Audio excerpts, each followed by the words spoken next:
First alert, snow falling across our state is making for some dangerous rush hour travel.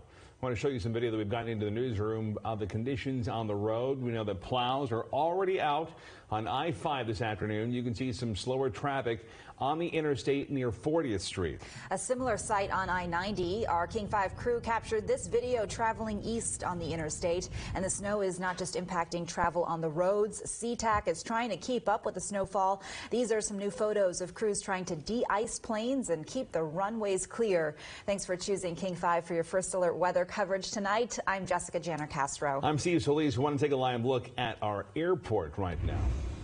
More than 180 flights have been canceled due to dangerous conditions on the tarmac. Another 480 flights delayed today. The airport says the best way to get the latest information on your flight is to check with your airline specifically. FlightAware confirms Alaska Airlines is already canceling flights for tomorrow as well. So just a heads up there. We have team coverage for you across western Washington tonight. We have crews on the ground tracking conditions in Snohomish, Mason, and King counties, and we'll bring you up to the minute information on how crews are working to get these roads clear and safe for drivers throughout the day. We'll show you the trouble spots that you need to be aware of if you do need to travel and get out there this afternoon. So before we hear from those crews outside, we want to check in with Chief Meteorologist Mike Everett now. Mike, so walk us through where these problem spots are now and will be later. So as we were discussing last night, this is a complicated forecast, right? So temperatures are slightly above freezing in most areas. So what we're seeing is mostly rain. Most of the roads are wet tonight and not seeing any accumulating snow. That's going to be pretty much throughout the night into tomorrow. So we're seeing basically anywhere that's in a foothill community. As soon as you get to a couple hundred feet, up to about 1,000 feet of elevation is where we expect those accumulations. In the mountains, they're a whole different story. We'll talk about that in a moment. The other component that I'm concerned with tonight will be those winds that'll start to gust up as the front passes over. And they could get up to about 50 miles an hour, especially up towards Whidbey, up towards the San Juans, and that could cause some power outages tonight. Overall, it's going to be a rough driving situation, especially towards the northern portion of the I-5 corridor and possibly tomorrow morning, depending on what temperatures do. Taking a look at the big picture right now, this is what we're tracking is, again, a very well-defined rain-snow mix. In fact, as we zoom in, we're seeing some spots that have some of that snow that's falling and accumulating. We're even getting some convergence in portions of Snohomish County, as we saw earlier, and we'll see again in a moment. And then as we take a look towards SeaTac right now, this is fascinating. Temperatures are riding in the upper 30s there, but because of the precipitation is falling from the upper levels of the atmosphere, it's coming down as snow. And as you mentioned a few moments ago, that's creating some issues for travelers there. We'll keep a close eye on that. And if you have some travel plans overnight tonight or tomorrow morning, you should keep a close eye on it as well. I am extremely pleased by what I'm seeing across the Seattle metro right now. Temperatures slightly above freezing, so whatever's coming down is coming down as precipitation, and I expect it to stay that way through the rest of the night. I've got some details in your full forecast, but mainly the passes are going to be really rough tonight, and we're keeping an eye out for those power outages up north. I got details coming up. Okay, Mike, we're going to be checking obviously in with you throughout the hour. I think I told you earlier I had to pick up someone at SeaTac, and that was a mess there earlier. As for the roads, though, looks like some traffic behind you. King 5 Stephen Kilbreth in studio with us, tracking everything going on this afternoon. Yeah, and there's a lot of things going on because we have our regular traffic commute that's happening for your afternoon drive here. And there was an accident that was blocking. You can see just a trooper left over here.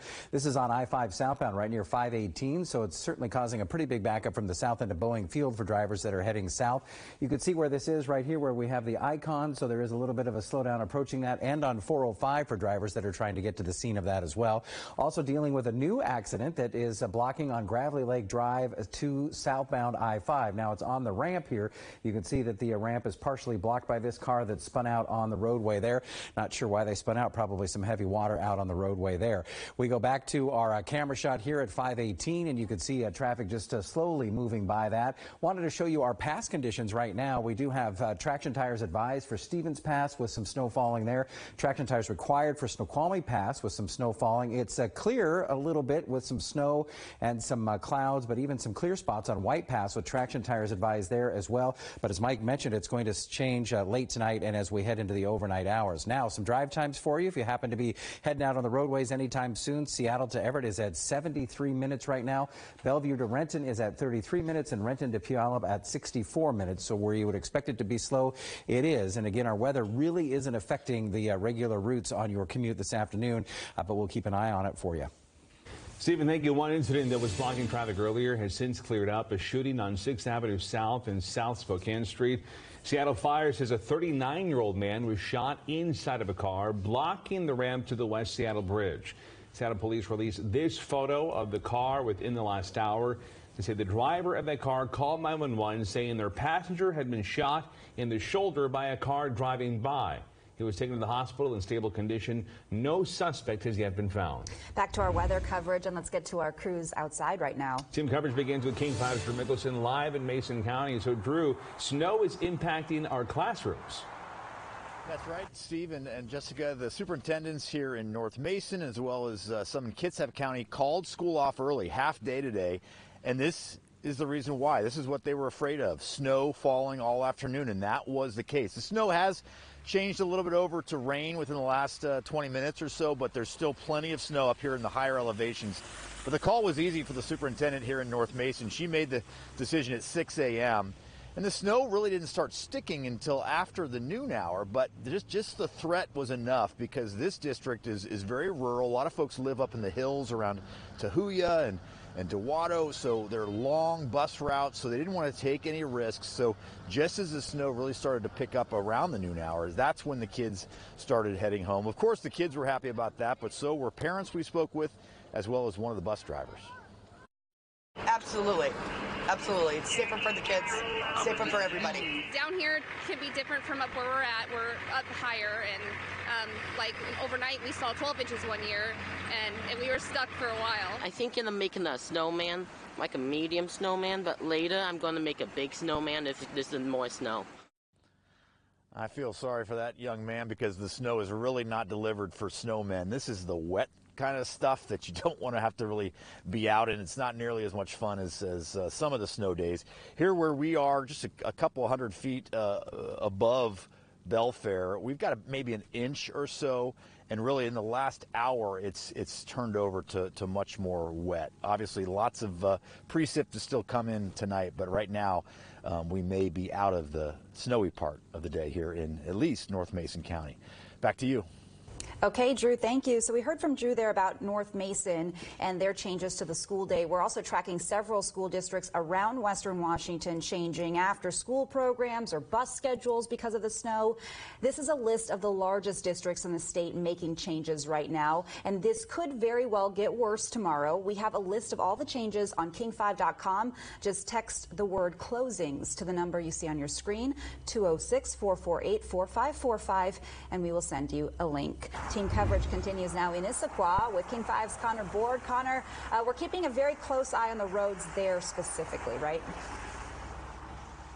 Road conditions have definitely improved throughout the afternoon here. However, earlier today, right here in the Issaquah Highlands area, we saw two different cars that hit trees. I spoke with the dispatcher at a local towing company who said they were very busy with a high number of calls for people who spun out into ditches. Now, of course, with the first snowfall of the season, people wanted to get outside and look at all the snow and take in the fact that we had winter-like weather in Western Washington. But with that, like I said, can come slippery roads, especially on the hilly areas. We spoke with high school student Daniel Maltiev, who was out taking pictures of the snow at Pine Lake Park. He said he slid into a ditch earlier in the day in his car. Even though the snow can cause issues, he's just excited for the winter season. He says his parents and many other parents of students in the area allow their kids to leave early from school due to concerns over road conditions. I got to school and it just started snowing in my first period. So if it stays, hopefully they can cancel school, but I don't think it'll stay. Probably not. Yeah, we're just going to have to see if Daniel has to go to school tomorrow, but right now the road conditions are looking a lot better in Issaquah, but definitely be careful out there, especially on the hilly areas, just in case of any possible ice. Back to you. Connor, thank you. We're going to check back in with you again at 4:30. We do want to get over to King 5's Erica Zuko. Erica, despite the travel trouble, the snow is a welcome sight for some. Yes, Steve, and we've actually seen kind of a change in conditions over the past half hour. The snow has come down a little bit more slowly, smaller flakes, a little bit wetter, just kind of melting on impact. But if we zoom out a little bit here, you can see the kind of snow that we did get in Snohomish County was different than what Drew was talking about. This is definitely the kind of snow that really sticks. It can really pack. It can easily go into kind of a snowball shape there. So we have been seeing a lot of snow come down, but it hasn't really been sticking on roads. We've been checking road closure maps all throughout the day and haven't seen any major issues in Snohomish County. Same goes for power outages. A while ago, we had seen a few hundred outages that were over in the Sultan area, but I just checked and there don't seem to be any significant reported outages with either Snohomish PUD or with Puget Sound Energy. So for the most part, it's really just been kind of those winter wonderland conditions across Snohomish County. A lot of families out enjoying it for the first time this season.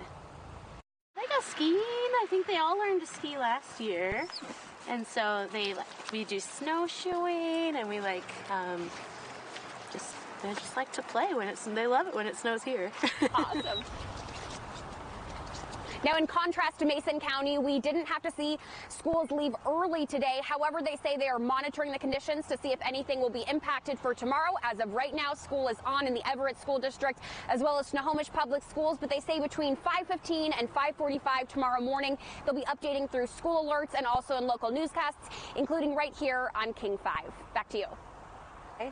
Erica, thank you. And we are going to hear from each of our crews coming up again at 4:30. But for now, there are some shelters that are opening up tonight for those in need. We want to highlight just a few for you right now. Kitsap County is opening 4 severe weather shelters. In Kingston, you can go to the Village Green Community Center. In Pomasl, the Gateway Fellowship will be ready for those in need. The United Methodist Church is opening up in Port Orchard and the United Methodist Church over in Silverdale. In King County, the Regional Homeless Authority has opened cold weather overnight shelters now through Friday. The Compass Housing Alliance over on Alaskan Way in Seattle are going to be open at 6 o'clock every night through 9 a.m. 60 beds are available there and dinner will be served. And for all the other areas we were not able to list, call the number 211. All you have to do is enter your zip code and you'll be able to find a shelter that is open up near you. And a reminder that the fastest way to get weather and traffic updates is the King 5 app. Text the word app to the number on your screen, 206-448-4545, and we'll send you a link to download it.